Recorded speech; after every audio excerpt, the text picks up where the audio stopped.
नमस्कार. आज महाराष्ट्राच्या राजकारणात एक मोठा स्फोट झाला. नीट ऐका आणि नीट समजून घ्या. हा फक्त घोटाळा नाही, हा एक विश्वासघात आहे. रुपाली चाकणकर ज्या महिला आयोगाच्या अध्यक्ष होत्या, त्यांनी त्यांच्या वेळेस स्त्रियांच्या रक्षणाची जबाबदारी घेतली होती. मात्र त्यांच्या काळात जे काही घडलं ते संशयास्पद आहे. ज्यात उदाहरण घ्यायचं झालं तर हगवणे प्रकरण असेल, त्याचबरोबर तनिष्का अभिषेक प्रकरण असेल किंवा डॉक्टर संपदा मुंडे प्रकरणे, या सर्व प्रकरणामध्ये एकच गोष्ट समोर आली, ती म्हणजे पीडितांना बदनाम करण्याचा प्रयत्न झाला. मग महिला आयोग रक्षक करते की त्या पीडितांची बदनामी, अपमान, नक्की काय? आता दुसरा नाव जे येत आहे समोर ते आहे अशोक खरात. या व्यक्तीवर अनेक महिलांनी गंभीर आरोप केले आहेत आणि धक्कादायक गोष्ट म्हणजे चाकणकरताईंचं नाव त्याच ट्रस्टमध्ये, त्यांनी जे ट्रस्ट स्थापन केले त्या ट्रस्टच्या बॉडीवरती त्यांच्या पदासह नावाचा उल्लेख आहे. इतरही नाव आहेत परंतु त्यांच्या पदाचा उल्लेख केला नाही, परंतु रुपालीताई चाकणकरांच्या नावापुढे त्यांच्या पदाचा उल्लेख केला. हे विशेष नाव वखडण्याजोगं आहे. हे नक्की काय आहे प्रकार, की योगायोग की सत्तेचा गैरवापर?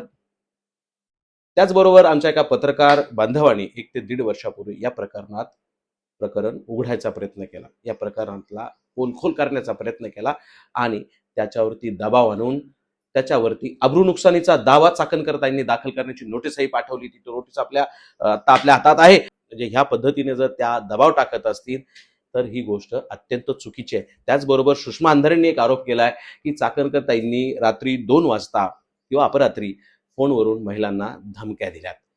एकीकडे ताई म्हणतात याविषयी मला कोणती कल्पना नाही आणि एकीकडे पत्रकाराला 1 वर्षापूर्वी अब्रू नुकसानीची नोटीस पाठवली. त्याचबरोबर त्याचं पेपर आहे तोही बंद करण्याचा प्रयत्न, त्याची तक्रार चाकणकरताईंनी विशेष महिला आयोगाच्या पदाधिकारी असताना हे सगळं वापरलं याच्यात. आणि एकीकडे म्हणतात याच्या विरुद्ध मला कोणतीही कल्पना नाही.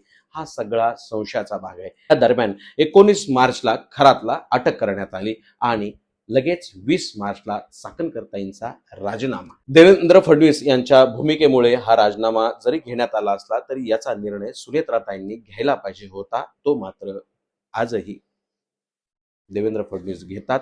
म्हणजे सुनेत्राताईंना कोणतेही अधिकार घेण्याचा अधिकार नाही असं या ठिकाणी स्पष्ट दिसतंय. त्याचबरोबर आता अजून एक मोठा ट्विस्ट समोर येतोय. अजितदादांच्या घराबाहेर जादू टोण्याचा आरोप म्हणजे एक विचार करायला लावणारी घटना आहे.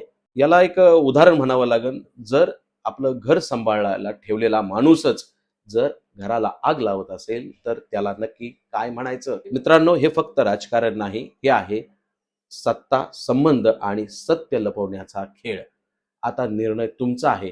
फक्त राजीनामा पुरेसा आहे की पूर्ण सत्य बाहेर आलं पाहिजे? कमेंटमध्ये नक्की लिहा. पूर्ण तपास व्हावा, कारण सत्य लपवलं तर अन्याय वाढतो आणि आवाज उचलला तर न्याय मिळतो. धन्यवाद.